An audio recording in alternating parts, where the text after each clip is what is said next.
Hey, thanks for tuning in today. You know, I watched John Panisi and Tom Lavecchia the other day, the NBA and the Bottom Man, and he did a show on Joey Molino versus Vic AMUSO. And, you know, everything that he said on that show was pretty accurate. Everything that I knew about it. I also had a little problem myself with Vic getting involved in things, but nothing came out of it really. I'm going to play this tape for you. I took a little piece down from the NBA and the Bottom Man, and I'm going to play that for you now. And then after that comes back, I want to talk a little about Vic Camuso trying to get involved in everybody's business from Philadelphia to Boston, the type of guy this little Vic was. You know, also, I'm not going to bring it back in on the show, but Greg Scarpa Jr. did a number on him in '94. He gave Vic a vicious beating. And I'm not going to say that I was unhappy about that after what he was trying to do in Boston with this rebel faction. But we're going to talk about all that when I come back. But everything he told you about Joey Molino is true. We're going to watch it again.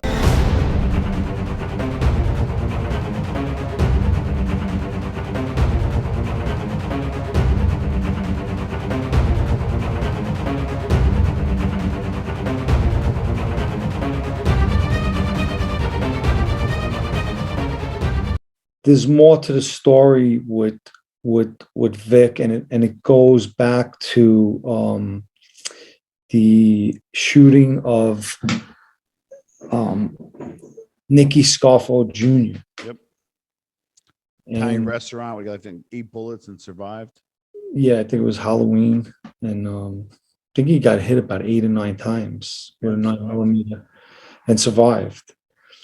And so what what took place and what came out ultimately, and so first, for the record, it kind of all excuse me, kind of all makes sense now as you put all the pieces together. Excuse me. As a friend in that life, I was told, and this came from obviously our administration, that we would not excuse me, we were not to recognize Joey Molino as the boss of Philly. That was excuse me, that was adamant. That was a direct message that we were not to recognize him. And obviously that message came from Vic Musso, from prison. So what had taken place was that Vic, after the shooting, because he became very close to, and this was in prison, Nicky Scarfo, the senior, the father, he wanted to help him protect his son. So he got his son, after the shooting, inducted and straightened out into the Lucchese family. But what a lot of people don't know is that behind the scenes and from prison, Vic was sending messages out to the street to try to disrupt the Joey Molino crew, and specifically Joey Molino, from claiming himself to be the boss of the Philly mob.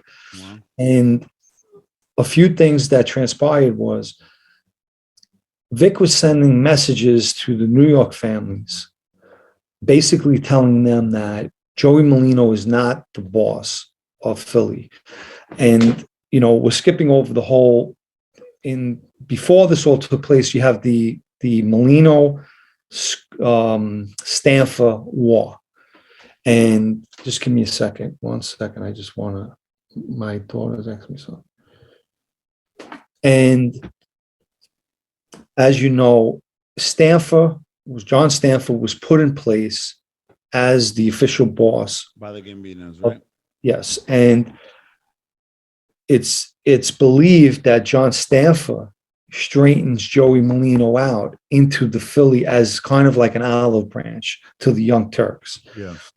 And ultimately, as we know, a war breaks out because Joey Molino and that whole Philly crew, the younger guys, Young Turks as they would call them, want no part of answering to Scarfa,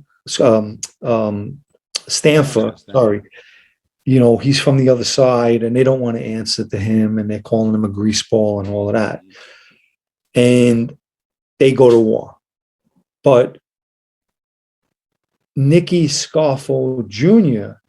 is getting involved in the case that he's away for now in this white-collar crime that's going to make him serious money, millions and millions of dollars.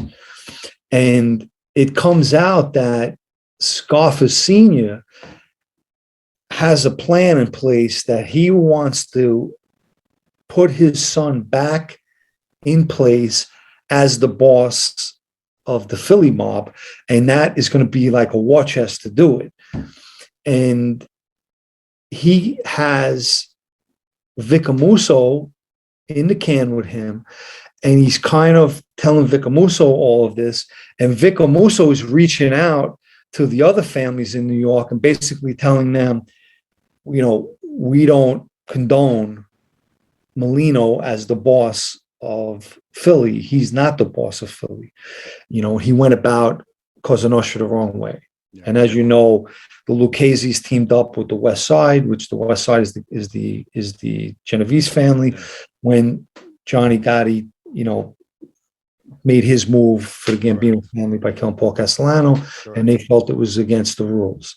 So he even went to the extent, as we had found out, and we found this out a while ago, but as we piece it together, that AMUSO even sent a message out to the Patriarca family, basically telling them that Bobby Luisi, who's a podcaster with the Bobby Luisi show, good guy, was a nobody. Like, don't recognize Bobby Luisi out in Boston, because Bobby Luisi was a captain for the Philly mob. And as you know, I did my blog on it and the podcast, and we've interviewed Bobby previously.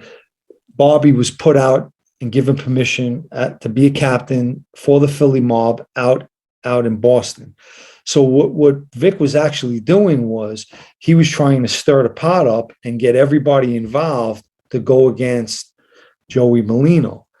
And we have come to find out that allegedly this gets back, obviously, to Joey Merlino, and Joey Merlino somehow sends a message back to Vic. And basically the message is, any Lucchese's come down to Philly, they're going to leave in a body bag. So he threatens him back. Now, we all know there was a war in Philadelphia and up in Boston in the 90s. It was vicious in both places. You know, there were a lot of men got killed. This was all over old faction versus new faction, especially up in Boston. Joey Merlino got in a war with Stanford, and that crew, we know at that time that Stanford was sanctioned by the Gambino family and maybe a few other families at the time to be the boss of Philadelphia. That business stays in Philly. Joey did what he had to do, and ultimately Joey became the boss down there. Stanford and his crew went away. Joey's crew didn't have to kill Stanford. The FBI did that. And, you know, the same pretty much thing occurred up here with us. There was a rebel faction out there. These guys were on the street. There was 3 different factions that we were fighting against. Unfortunately, Frankie Salemme was sanctioned by the Gambino family and also the Genovese to be the boss of New England, which covered from Rhode Island, Connecticut up to Boston. And Frankie Salemme was a Boston guy, grew up in South Boston. Around Larry Bione's crew and all those guys, Weddy Bocher, Stevie Flemmy, I think we all know what happened with Frankie. He ended up becoming an informant. But in the meantime, in the 90s, after the attempt on Frankie's life and Raymond Petriacca's death in 1985, his son took over, Raymond Jr. When he went away, you know, Frank Salemme took the helm there and became the boss of the family, sanctioned by John Gotti and, like I said, and the Genovese family. During this time in the 90s, it really escalated after the death of Richie Devlin. One of the rebel factions, they killed him, and he was friends with our faction. And like I said, we were sanctioned. There were a lot of the old faction that were in prison that were against Frankie, against him being the boss. And these loyalists were loyal to these guys. They weren't loyal to Frankie, they weren't loyal to us. Although I was friends with most of them. There was a bunch of good guys. But, you know, there was a line drawn. And the war started getting intense, like I said, after the Devlin murder. And this war went on for a few years. A lot of people got killed. It wasn't part of the war, but at one time, you know that I lost my family in the 99 restaurant. My father, brother, cousin, uncle. I could keep going on and on with that. It's not about that. I just want to follow up on everything that John said and give you a little more focus on what was going on in Boston at this time. The problem was that Vic AMUSO was up there with Nicky SCARFO, and they wanted to start trouble for Joey Merlino. Nicky felt he should still have the family. Vic AMUSO was still the sitting boss of the Lucchese family. And Vic was starting a lot of trouble, trying to start a lot of trouble for Joey and myself up in Boston. They didn't want us to be recognized, which really, that didn't matter. Either way. And Joey did send a message back to Vic. You know, any Lucchese's come down here, they're going back on body bags. But Joey didn't send that out to the Lucchese family and those guys. You gotta remember, Joey had a lot of friends in the Lucchese family. He would never disrespect the family. This all had to do with little Vic. Some of these guys, you know, they go to can, they still call them the boss of the family, they respect them. They're throwing out orders from the can. And John will tell you, Panisi, that at one time they sent the word out not to respect Joey Merlino as the boss of Philadelphia. He's not the boss there. Trying to put little Nicky SCARFO back up there to be boss, or Nicky's son. And we know the attempt on Nicky Jr., Nicky's son, that failed attempt, but he was shot, I don't know, maybe 8 times. And then Vic AMUSO pulled him into his family, and he became a Lucchese soldier. And then I think he elevated after that. I don't know, I didn't follow the story. I go by what John says.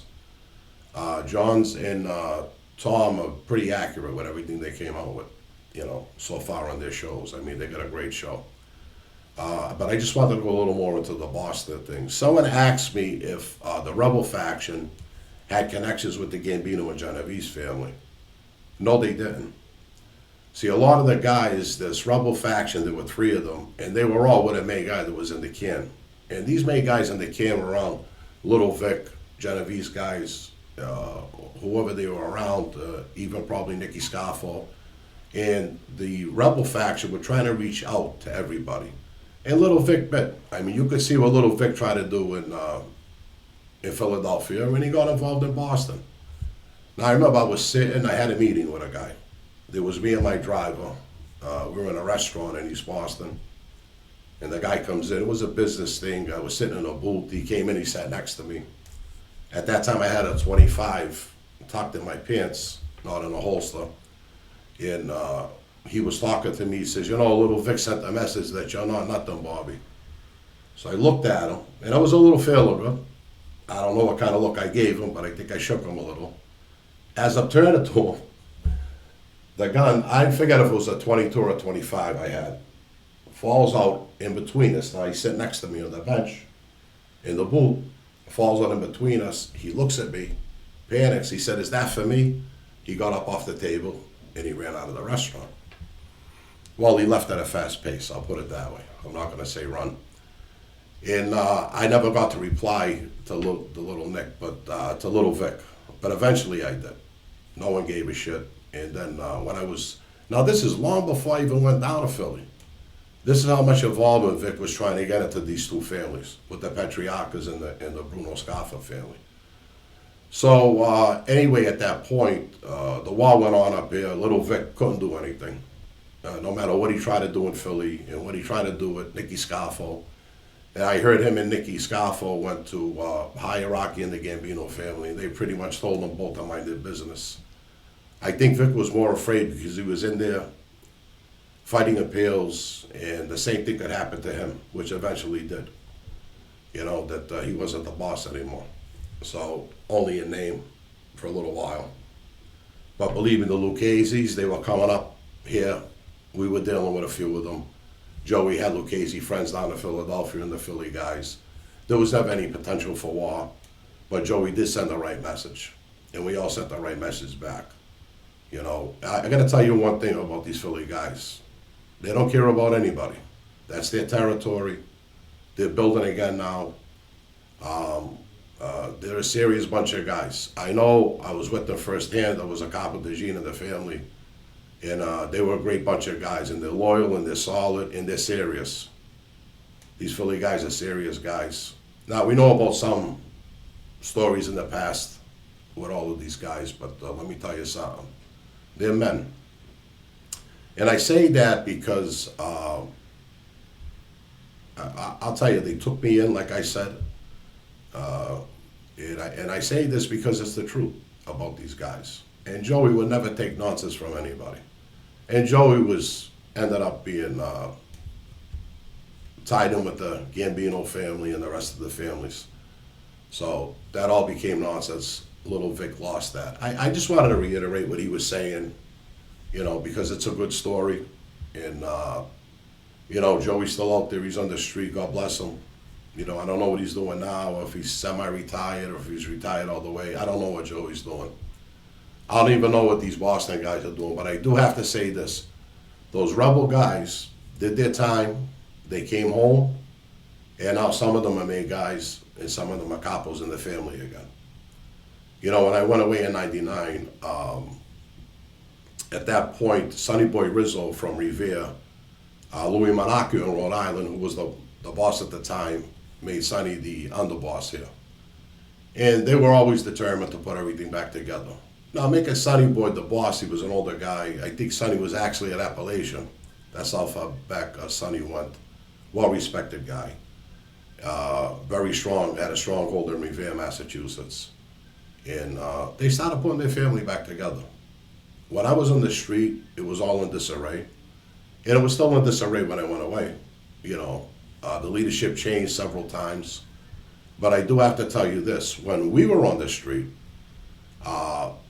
I know firsthand that Jackie SALEMME and Louis Monacchio used to go down to Springfield and talk with Frank Scavelli. He was the liaison for the Petriacca family to the Genovese at that time. So they would go talk to him. Messages would go back and forth through Skyball back to the Petriacca family. So I could tell you firsthand that that was sanctioned. SALEMME was sanctioned, and our crew was sanctioned at that time. The guys that are home now, they put their family back together, and I got all the respect in the world for them. They were friends of mine before all this happened.